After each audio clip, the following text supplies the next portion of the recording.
हिमाचल सरकार में ऊर्जा मंत्री सुखराम चौधरी कांग्रेस पर हमलावर हुए हैं। साथ ही उन्होंने हिमाचल में मिशन रिपीट का दावा भी किया। उन्होंने कहा कि हाल ही में कांग्रेस के कई कार्यक्रमों में कांग्रेसी नेताओं की गुटबाजी खुलकर सामने आई है। इस दौरान उन्होंने प्रदेश अध्यक्ष प्रतिभा सिंह और नेता प्रतिपक्ष मुकेश अग्निहोत्री कई कार्यक्रमों का जिक्र भी किया। साथ ही एक बार फिर हिमाचल में मिशन रिपीट का दावा किया।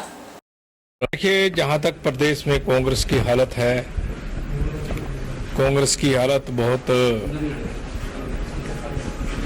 अच्छी प्रदेश में नहीं है, क्योंकि कांग्रेस जो है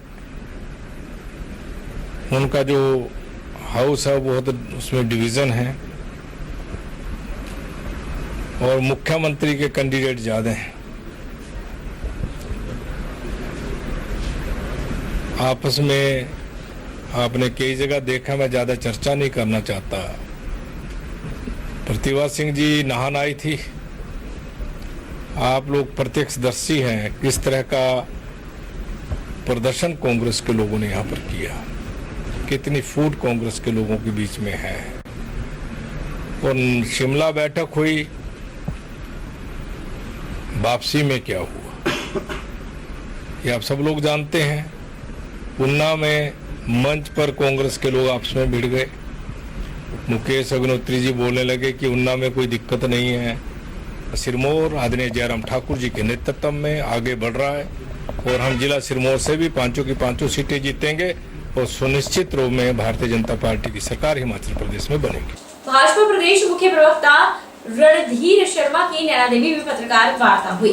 रणधीर शर्मा ने बताया कि लाड़ाघाट से कोठीपुरा में स्टाफ सहित जल शक्ति विभाग का डिवीजन खोलने और ब्रह्मपुखर में पुलिस थाना खोलने की घोषणा के बाद अब बीते कल कैबिनेट की बैठक में मंजूरी दिलाने पर नैना देवी विधानसभा क्षेत्र की जनता में खुशी की लहर है। उन्होंने घोषणाओं को अमली जामा पहनाने के लिए मुख्यमंत्री का आभार जताया। पिछले कल हिमाचल प्रदेश सरकार द्वारा श्री नैना देवी जी विधानसभा क्षेत्र को 2 तोहफे दिए गए हैं। पिछले कल की कैबिनेट में श्री नैना देवी जी विधानसभा क्षेत्र के लिए अलग से जल शक्ति विभाग की डिवीजन खोलने का निर्णय हुआ है, जिसका हेडक्वार्टर कोठीपुरा में रहेगा। और दूसरा तोहफा ब्रह्मपुखर में नया पुलिस थाने को खोलने का है।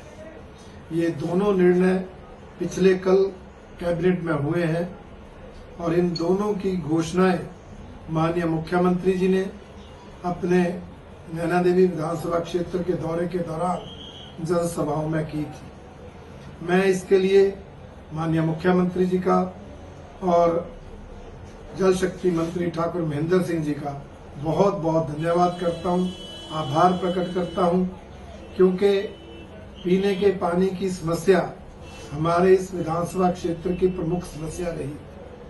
शिमला में मांगों को लेकर क्रमिक अनशन पर बैठे करुणामूलक आश्रितों को 1 साल हो गया है, लेकिन प्रदेश सरकार की ओर से आश्रितों की कोई सुध नहीं ली जा रही। वही अनशन का 1 साल पूरा होने पर करुणामूलक आश्रितों ने शिमला शेरे पंजाब से उपायुक्त कार्यालय तक आक्रोश रैली निकाली और सरकार को 13 अगस्त तक आश्रितों की मांगे पूरी करने का अल्टीमेटम दिया है। करुणामूलक आश्रित संघ के अध्यक्ष अजय कुमार ने कहा कि करुणामूलक आश्रितों को शिमला में क्रमिक भूख हड़ताल में बैठे हुए 1 साल पूरा हो गया है। आश्रित 1 साल से कड़ाके की ठंड बरसात में अपने हक के लिए लड़ाई लड़ रहे हैं, लेकिन सरकार उनकी मांगों की ओर कोई ध्यान नहीं दे रही। संघ समस्त विभागों, बोर्डों, निगमों और यूनिवर्सिटी में लंबित पड़े क्लास सी के करुणामूलक आधार पर दी जाने वाली नौकरियों के मामले 6ठे वेतन आयोग में छूट देकर 7 मार्च 2019 की पॉलिसी में आ रहे हैं। उनको वन टाइम सेटलमेंट के तहत सभी को एक साथ नियुक्तियां देने और पॉलिसी में संशोधन करने और 62,500 का एक सदस्य का सालाना शर्त को हटाने की मांग की जा रही है। इसको लेकर कई बार ज्ञापन भी सौंपे गए, लेकिन ये सरकार उनकी मांगों को नहीं मान रही। आज 1 साल पूरा होने पर आक्रोश रैली निकाली गई है और सरकार विधानसभा मानसून सत्र से पहले कोई फैसला नहीं लेती है तो उग्र आंदोलन करने से भी पीछे नहीं हटा जाएगा। हो चुके हैं। आज एक वर्ष पूरा होने के बाद जो है करुणा मुल्क संघ हिमाचल प्रदेश इस रोष रैली के माध्यम से जो है सरकार के खिलाफ धरना प्रदर्शन करेगा और इस धरना प्रदर्शन में विशेष तौर पर जो है एक सरकार को हम जगाने की कोशिश करेंगे, जो प्रदर्शन जो होगा ये डीसी कार्यालय के बाहर होगा, जिसमें कि हम जो है एक करुणा मुल्क आसित को लेटा के जो मतलब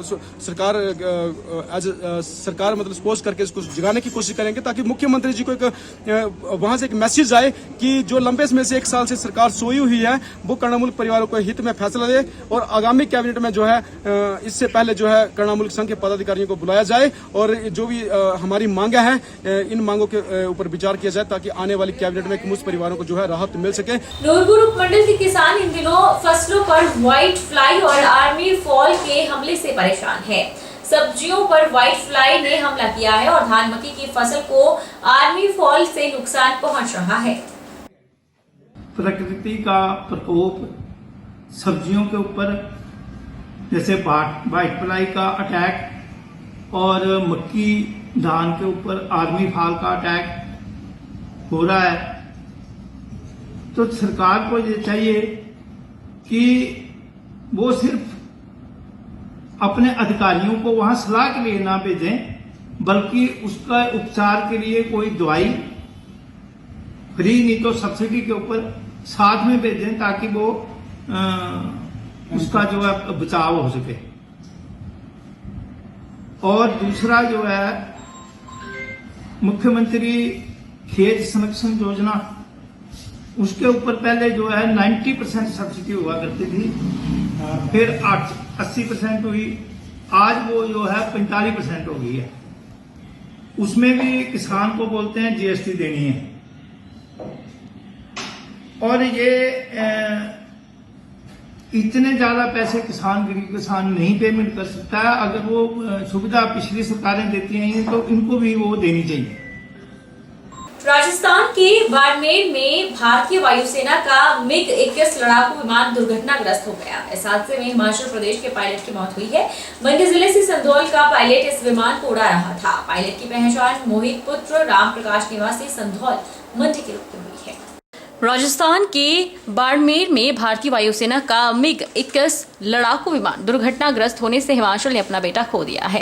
मंडी जिले के संधौल का पायलट विमान को उड़ा रहा था। पायलट की पहचान मोहित पुत्र राम प्रकाश निवासी संधौल मंडी के रूप में हुई है। पिता सेना में कर्नल के पद से सेवानिवृत्त हैं। इन दिनों वे चंडीगढ़ में रह रहे हैं।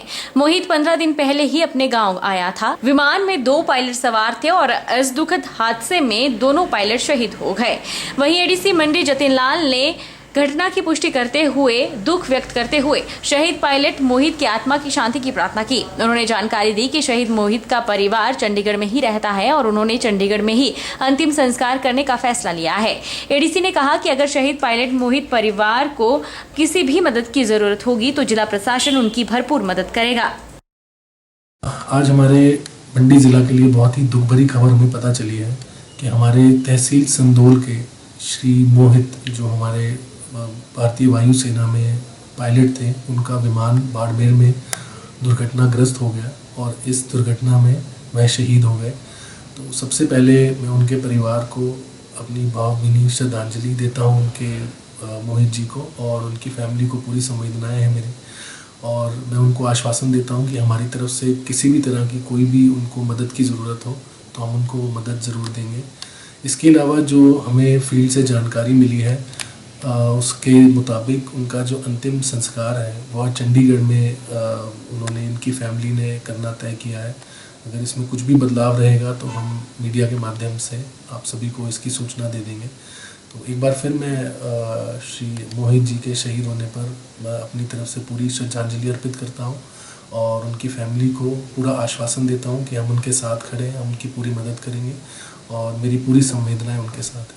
अतिक्रमण को लेकर हाई कोर्ट के सख्त आदेशों के बाद नगर निगम शिमला हरकत में आ गया है।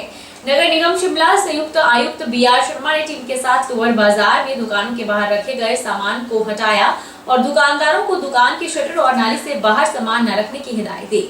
अगर फिर भी दुकानदार नहीं मानते हैं तो बिजली पानी काटने की भी नगर निगम शिमला ने चेतावनी दी है। हाँ, ये रेगुलर रहेगी और ऑनरेबल हाई कोर्ट का भी ऑर्डर है कि इसमें रेगुलरली सुपरविज़न किया जाए। और दूसरा, एक रीज़न ये भी है कि जैसे एम्बुलेंस उस दिन फंसी थी, इतनी सारी आबादी इस रोड पे रहती है, दुकानदार भी है, हार्ट अटैक किसी को भी आ रही है और एम्बुलेंस अगर 2 मिनट भी लेट होती है तो वो बहुत मैटर करता है, ख़ास तौर से क्रिटिकल इलनेस के केस में।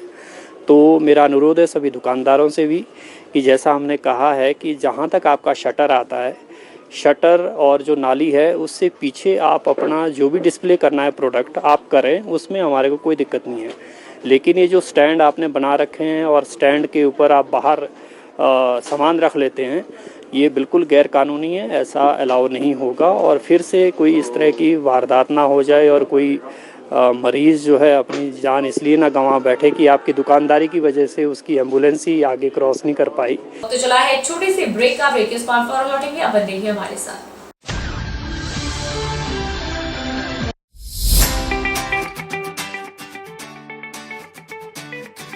Abhilashi University, Chalchok, Mandi, a leading university in Himachal Pradesh.